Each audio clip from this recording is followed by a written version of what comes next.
Hi friends, ಎಲ್ಲ ಹೇಗಿದ್ದೀರಾ? ನಾವೀಗ ಶಿವಮೊಗ್ಗ ಜಿಲ್ಲೆಯ ಸಾಗರ ತಾಲೂಕಿನ ಶರಾವತಿ ನದಿಯ ಲಿಂಗನಮಕ್ಕಿ ಡ್ಯಾಮಿನ ತಳಗಳಲೆ ಜಲಾನಯನ ಪ್ರಾಂತ್ಯದಲ್ಲಿ ನಾವೀಗ ಇದ್ದೀವಿ. ಸಾಗರದಿಂದ ಒಡಂಬೈಲಿಗೆ ಬರುವಂಥ ದಾರಿಯಲ್ಲಿ ಈ ಪಂಚಲಿಂಗೇಶ್ವರ ದೇವಸ್ಥಾನವನ್ನು ನಾವು ನೋಡ್ಬೋದಾಗಿದೆ. ಒಡಂಬೈಲಿ ಪದ್ಮಾವತಿ ದೇವಸ್ಥಾನದಿಂದ ಸುಮಾರು 2.5 ಕಿಲೋಮೀಟರ್ ಒಳಭಾಗದಲ್ಲಿ ಈ ಪಂಚಲಿಂಗೇಶ್ವರ ದೇವಸ್ಥಾನ ಇದೆ.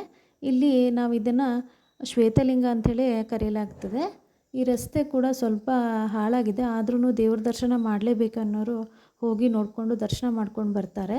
ಈ ದೇವಸ್ಥಾನ ತುಂಬಾ ಚೆನ್ನಾಗಿದೆ. ಮಲೆನಾಡಿನ ಪ್ರಕೃತಿ ಮಡಿಲಿನ ಅದ್ಭುತ ದೇವಸ್ಥಾನ ಅಂತ ಹೇಳಿದ್ರೆ ತಪ್ಪಾಗಲಾರ್ದು. ಈ ಪಂಚಲಿಂಗೇಶ್ವರ ದೇವಸ್ಥಾನಕ್ಕೆ ಕೂಡ ಒಂದು ಇತಿಹಾಸ ಇದೆ.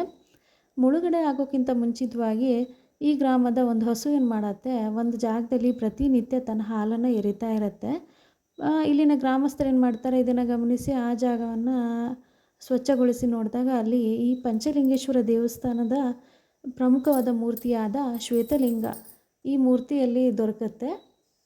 ಅದನ್ನೇನು ಮಾಡ್ತಾರೆ, ಈ ಸ್ಥಳಕ್ಕೆ ತಂದು ನೆಲೆಸ್ತಾರೆ. ಅಲ್ಲಿಂದ ಈಗ ನೋಡಿ, ಇದು ಹಳೆಯ ದೇವಸ್ಥಾನವಾಗಿದೆ. ಇತ್ತೀಚಿನ ದಿನಗಳಲ್ಲಿ ಹೊಸ ದೇವಸ್ಥಾನವನ್ನು ನಿರ್ಮಾಣ ಮಾಡಿದ್ದಾರೆ. ಈ ಮೂರ್ತಿ ಕೂಡ ಹಳೆಯ ಮೂರ್ತಿಯಾಗಿದ್ದು ಈಗ ಇತ್ತೀಚಿನ ದೇವಸ್ಥಾನದಲ್ಲಿ ತುಂಬಾ ಚೆನ್ನಾಗಿ ಮಾಡಿದ್ದಾರೆ. ಭಕ್ತರು ಬಂದು ಹೋಗೋಕ್ಕೆ ತುಂಬಾ ಅನುಕೂಲಕರವಾಗಿದೆ. ಒಂದು ಸರಿ ಬಂದು ಹೋಗಿ, ತುಂಬಾ ಚೆನ್ನಾಗಿದೆ. ಈ ಪ್ರದೇಶ ಜೋಗ ಫಾಲ್ಸ್ನ ಹತ್ತಿರವಾಗೇ ಇದೆ, ತುಂಬ ಏನು ದೂರ ಆಗಲ್ಲ, ಎಲ್ಲರೂ ಬಂದು ನೋಡ್ಕೊಂಡು ಹೋಗ್ಬೋದಂಥ ಪ್ರದೇಶವಾಗಿದೆ. ಇಲ್ಲಿ ಪ್ರತಿನಿತ್ಯ ಕೂಡ ತುಂಬಾ ಭಕ್ತಾದಿಗಳು ಬಂದು ಹೋಗ್ತಾ ಇರ್ತಾರೆ.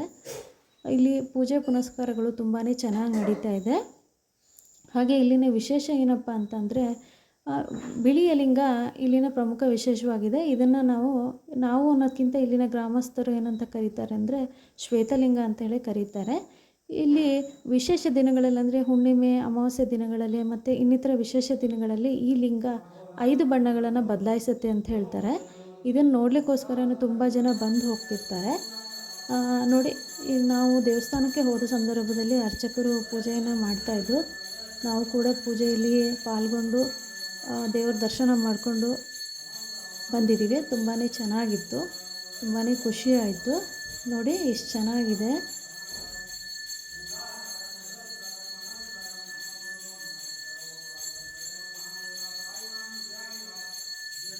ನೀವೆಲ್ಲರೂ ಕೂಡ ಒಂದು ಸರಿ ಬಂದು ಇಲ್ಲಿ ದರ್ಶನ ಮಾಡ್ಕೊಂಡು ಹೋಗಿ, ತುಂಬಾ ಖುಷಿ ಆಗುತ್ತೆ. ಭಕ್ತರು ಕೂಡ ಬರ್ತಾನೆ ಇರ್ತಾರೆ, ಬಂದು ಇಲ್ಲಿ ಹರಕೆಗಳನ್ನು ಕಟ್ಕೊಳ್ತಾರೆ, ಬಂದು ಆ ಹರಕೆಗಳಿಗೆ ಸಂಬಂಧಿಸಿದ್ದನ್ನು ಈಡೇರಿಸಿ ಹೋಗ್ತಾರೆ. ಇಲ್ಲಿ ಯಾವಾಗಲೂ ಕೂಡ ದೇವಸ್ಥಾನ ಓಪನ್ ಇರುತ್ತೆ, ಬಂದು ಹೋಗ್ಬೋದು, ಯಾವುದೇ ರೀತಿಯ ತೊಂದರೆಗಳಿರೋದಿಲ್ಲ. ಮತ್ತು ಪ್ರಶಾಂತವಾದ ನಿರ್ಮಲವಾದ ಪ್ರದೇಶವಾಗಿದೆ, ತುಂಬಾ ಚೆನ್ನಾಗಿದೆ. ಇಲ್ಲಿನ ಪ್ರಮುಖ ಮೂರ್ತಿಗಳ ಫೋಟೋಗಳಿವು, ತುಂಬಾ ಚೆನ್ನಾಗಿದೆ. ನೋಡಿ, ಇದೇ ಶ್ವೇತಲಿಂಗ, ತುಂಬಾ ಚೆನ್ನಾಗಿದೆ. ಒಂದು ಸರಿ ಬಂದು ಹೋಗಿ ಫ್ರೆಂಡ್ಸ್. Thank you, bye.